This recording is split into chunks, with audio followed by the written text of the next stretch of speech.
Hi, hello, and welcome to the latest edition of the Around Table. I am your host, Steven, and today we'll be going back on some of the franchises that kind of surprised me and beat my expectations of what I thought they were going to be.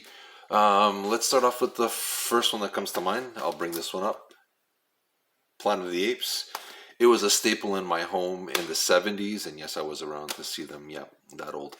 Loved them, thought they were ahead of their time. Fantastic series with Charlton Heston and Andy McDowell. Um, After that, there was many years that we didn't hear anything. There was a TV series, short-lived, and then suddenly there was hope when Tim Burton, who kind of brought Batman to the big screen, kind of did his own version with Mark Wahlberg, and that was a disaster, I think, in my opinion. And then this one came out, and this series with Andy Serkis's portrayal of Caesar, the stop motion thing that they were doing, blew this series out of the water. Created some great characters out of this, and the trilogy is amazing. It rivals the original, in my opinion. Didn't think that was going to happen, but it did. Next up, I'm going to go with Marvel, and I'll start it off. And I know this is the second movie, but the first one, Iron Man, with Robert Downey Jr. I think after a few years that, with the Fantastic Four stumbling and Ghost Rider stumbling, that I don't think anybody thought that Marvel was going to be as huge as it is now with these billion-dollar makers. And it all started with Robert Downey Jr., who was actually, his career was in question at that point, and he started it all. He was the Carther. I mean, Iron Man wasn't even an A-lister in comic books at the time, so that Iron Man is like now in the big leagues, as big as Superman and Batman and all this is crazy, and it just blew my mind, and it all started there. Next up, thing of comic books, Batman Begins. That's another one that the franchise that started with Tim Burton kind of, plummeted to horribleness, especially with the George Clooney movie. Ended off on a bad note. Nolan wasn't, it didn't have any, he was known making good movies, but he didn't have blockbuster hits, so this was still in question. And that trilogy with Christian Bale, and especially the one with Heath Ledger, I mean, it goes down in history as a classic, right? Next up, Tom Cruise. I mean, I could go about the Mission Impossible, but I think by now we're used to that. That actually, I have to say, Mission Impossible blew my mind. Started off okay, has gotten better with age. So I forgot Mission Impossible. So, but the next one with Tom Cruise, um, what was this called? Edge of Tomorrow, which is a great time loop sci-fi movie. Groundhog in space, kind of not in space, but a groundhog science fiction movie with Tom Cruise as he fights these aliens that use time loops to beat their enemies, and he stumbles upon the secret. This was much better than I thought. That this has not become a franchise yet blows my mind. Next up, after I think it was about 30 years after Mel Gibson did this series, Mad Max and Road Warrior stuff, that we didn't see anything for 30 years. I didn't have high hopes when I heard it was coming out with Tom Hardy. I know everybody loves this guy. I like him, think he's a good actor, but had my reservations. But the live action stunts in this film make it one of the greatest action films of all time. And I'm glad to say I was wrong. I didn't have high hopes.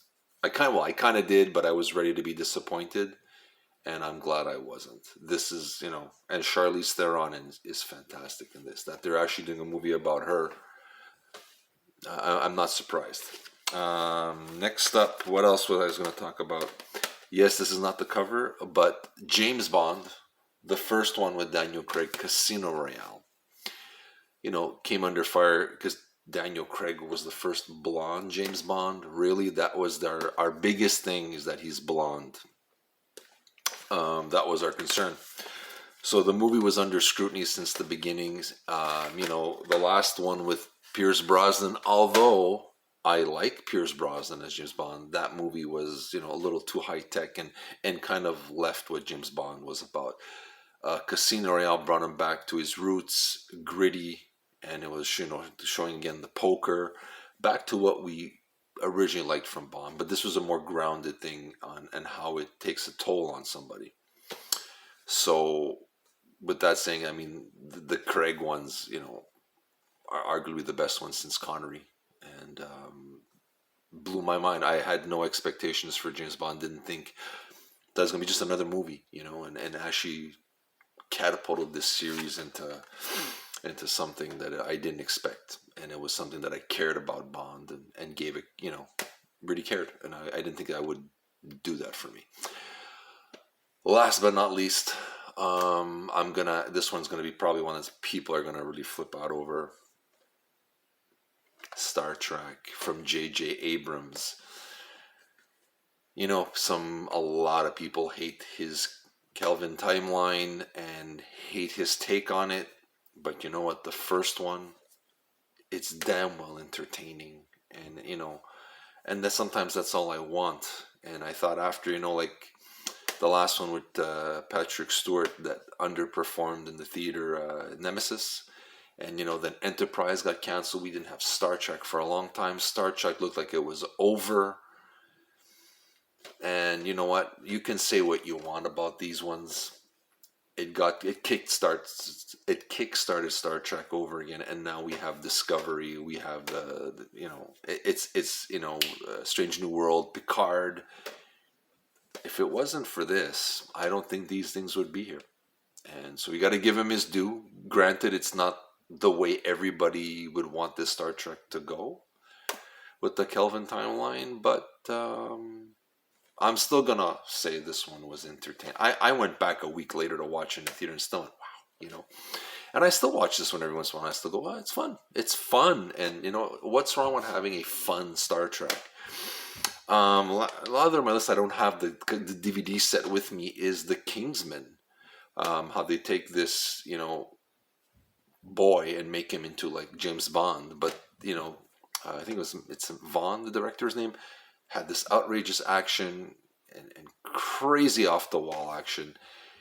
It was surprising. There's a fight scene in a church in the first one. If anybody's seen it, if you don't like just gasp at this action sequence, the raid on acid, put it that way, really showed something incredible, and I was really happy with that series. Unfortunately, I think the prequel has not done well, so probably that's the last we'll see of it. But we have these three, and that's, I guess, as good as we're gonna get. So that's it. Those are some of the movies, the blockbuster franchises that are out that have surprised me in recent years. And you know what? I look forward to hopefully to be surprised in 2022. Hopefully there's a new franchise or an old one that, like I'm hearing Flash Gordon, Buck Rogers. I'd like to see that. Hopefully they can do something really good. Battlestar Galactica, they want to make a movie, I'm hearing. You know what? If it's done as well as the Star Treks, why not? So you know what? With that, let me know what you think. Which franchises kind of blew your mind recently, and let us know. So you know what? Hit that subscribe button, the like button. Let us know what you think. Tell me which franchises you like best. I'm gonna do it one more time. Live the dream. Take those punches and move forward. All right, my friends.